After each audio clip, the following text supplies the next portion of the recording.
السلام عليكم ورحمة الله وبركاته.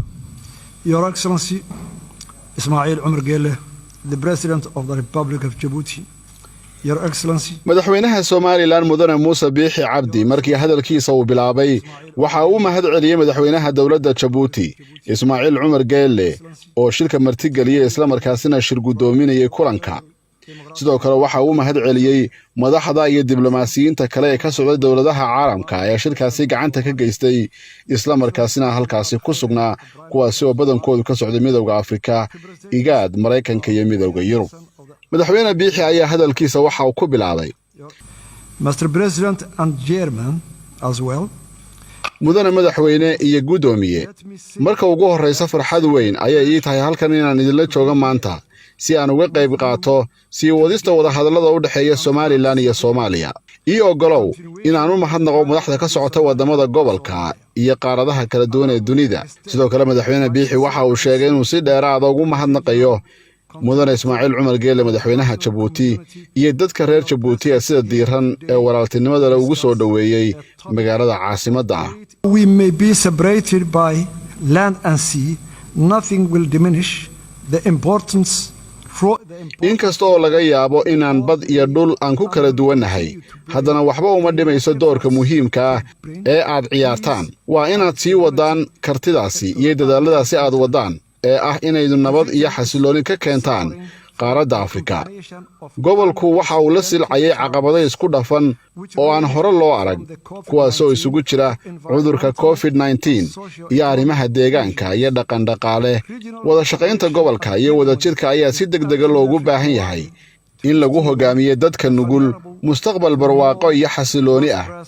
bilaabista wada hadalladan dhexdhexaadinta iyadoo ay meesha ku jirto taageero caalami ah waa arrin muhiim u ah sugidda mustaqbal sii waara iyo in la fuliyo waajibaadka adag ee mudan in la dhiso xiriir nabadgelyo xasilooni oo dhaxmara dadka Soomaaliland iyo Soomaaliya. The duty of building a safe, secure and stable relationship for the people for Somaliland and Somalia.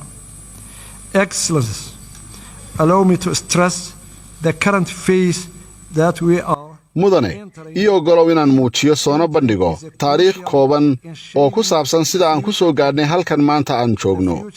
Jamhuuriyadda Soomaaliland waxa ay xornimadeeda ka qaadatay boqortooyada Ingiriiska 26 Juun 1960.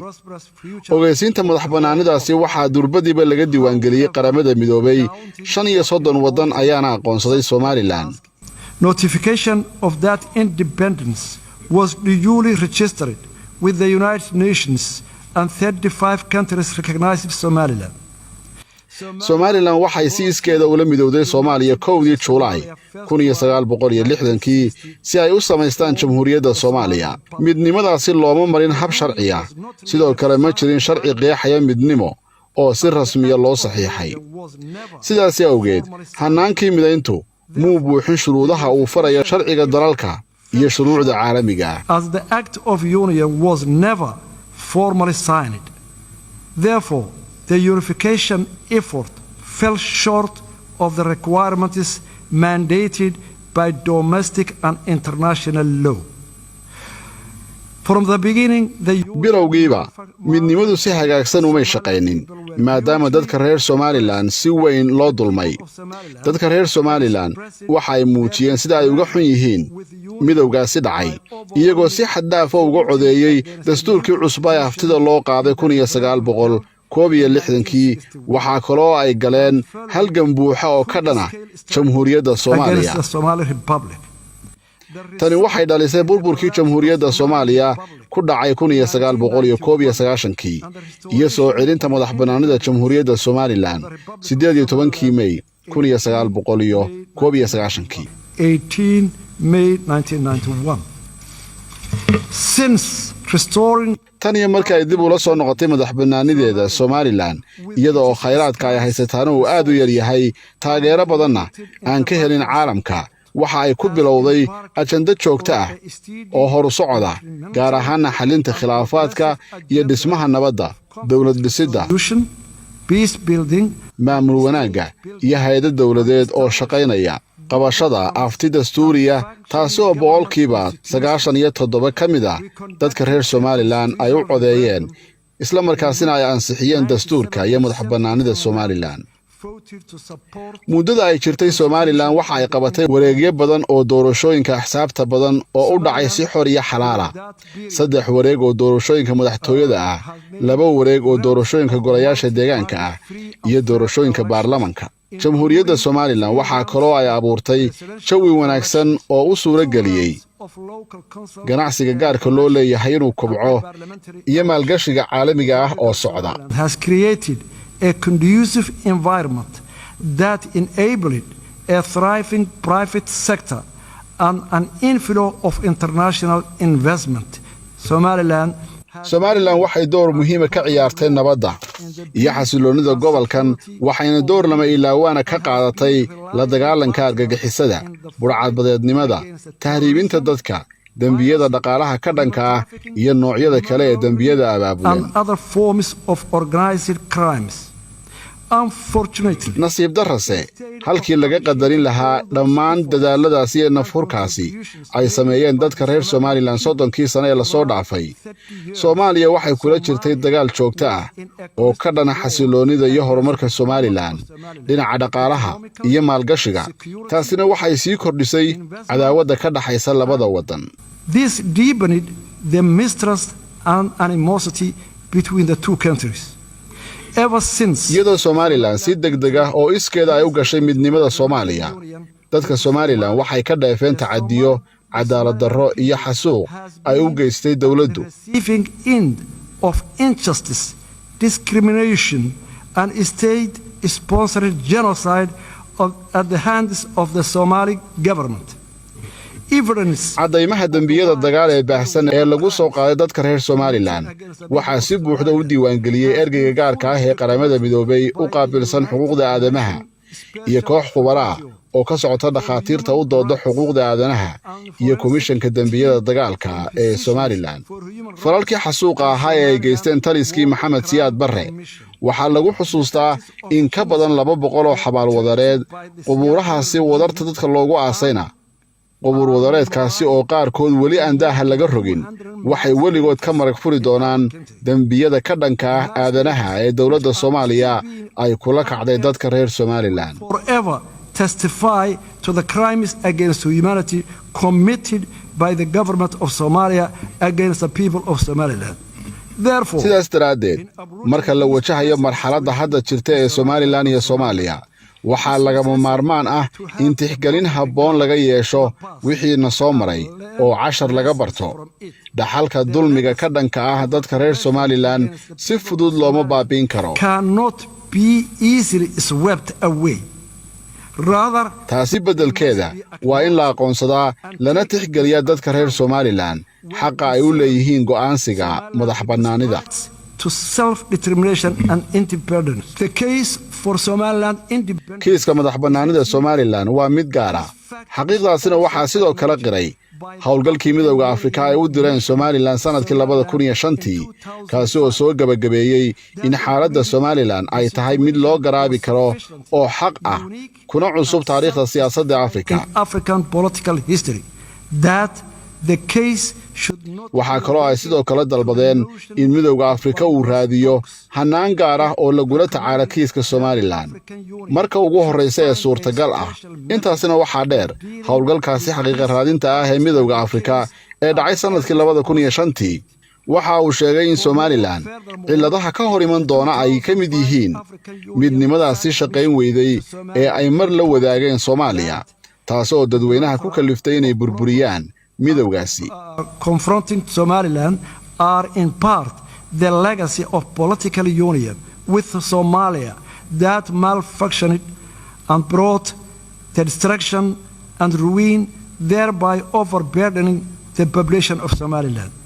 Somaliland's claim to independence. xilliga Somaliland ay qaatay madaxbannaanida 1960kii waxaa u sugmay oo ay sheeganaysaa xuduudo caalami ah oo ku suntan xilligaasi xorriyadda. The recognized international borders relating to that period. xaaladda Somaliland waa mid gaar ah una baahan xal gaar ah. Unique and demands unique solution. It does not create tusaale uma noqon doonto mana abuurayso khilaafyo kale oo ka yimaada xuduudaha Afrika ama meelo kale qadiyadda sharciga ah ee Somaliland ee madaxbannaanida waxay waafaqsan tahay shuruucda caalamiga ah Somaliland waxay buuxisay shuruudaha dawladnimo sida ku xusan heshiiskii Montevideo ee 1933 of 1933.